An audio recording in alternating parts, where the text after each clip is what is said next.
أعوذ بالله من الشيطان الرجيم بسم الله الرحمن الرحيم الحمد لله رب العالمين الصلاة والسلام على محمد وعلى آلہ وسلم۔ انشاءاللہ آج ہم سورہ طٰہٰ کے 5ویں رکوع کا مطالعہ کریں گے۔ اس سے پچھلے رکوع کا خاتمہ اس بات پہ ہوا تھا کہ رب کریم نے بنی اسرائیل کو طرح طرح کی نعمتوں سے نوازا اور راہ حق پہ چلنے کا عہد لیا۔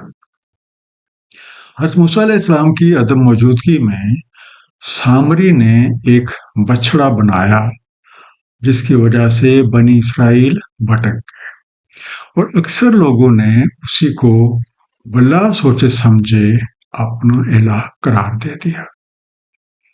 آئیے مطالعہ قرآن کا آغاز اس دعا کے ساتھ کرتے ہیں کہ اللہ تعالیٰ اپنے حبیب نبی پاک صلی اللہ علیہ وآلہ وسلم کے طفیل ہم سب کو قرآن کریم کا صحیح مفہوم عطا فرمائے۔ سورہ طٰہٰ رکوع نمبر 5 جو کہ آیات 90 سے 104 تک ہے۔ بسم اللہ الرحمن الرحیم۔ وَلَقَدْ قَالَ لَهُمْ هَارُونُ مِن قَبْلُ يَا قَوْمِ إِنَّمَا فُتِنْتُمْ بِهِ، اور تحقیق کہا تھا ان کو ہارون علیہ السلام نے اس سے قبل، اے میری قوم صرف تمہاری آزمائش کی گئی ہے اس سے۔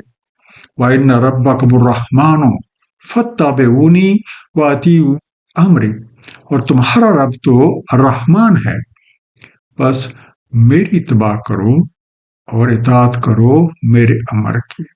قَالُوا لَن نَّبْرَحَ عَلَیْهِ عَاکِفِینَ حَتَّىٰ یَرْجِعَ إِلَیْنَا موسیٰ، انہوں نے کہا ہم ہرگز نہیں چھوڑیں گے اس پہ اعتکاف کیے رہنا حتیٰ کہ لوٹ کر آئیں ہمارے پاس موسیٰ علیہ السلام۔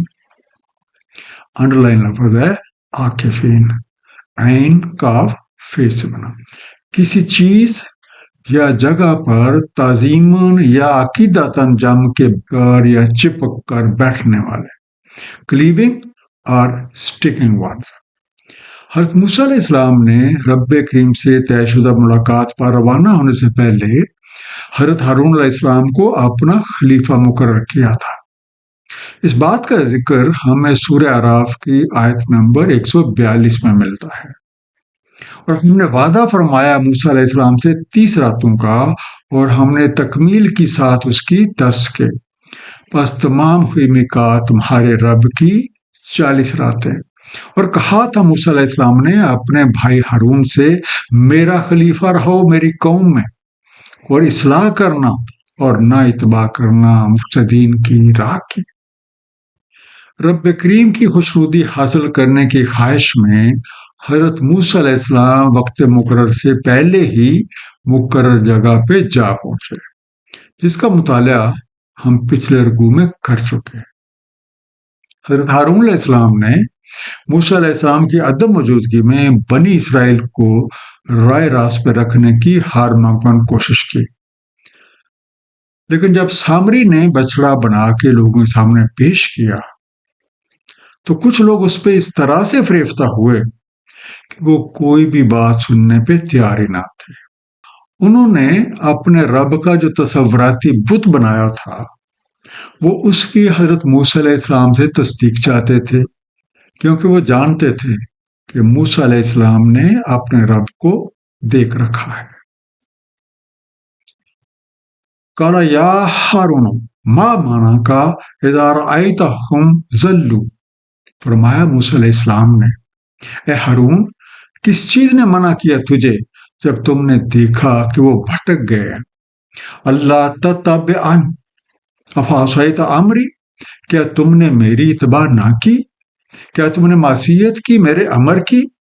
قال یا ابن ام لا تاخذ بلحیتی ولا براسی، کہا اے میری ماں جائے اب نہ پکڑے میری داڑھی اور نہ میرا سر، انی خشیت ان تقول فرقت بین بنی اسرائیل ولم ترقب قولی، مجھے تشویش ہوئی کہ آپ کہیں گے تم نے تفرقہ ڈال دیا بنی اسرائیل کے بیچ اور نہ پاس رکھا میرے کہے کا۔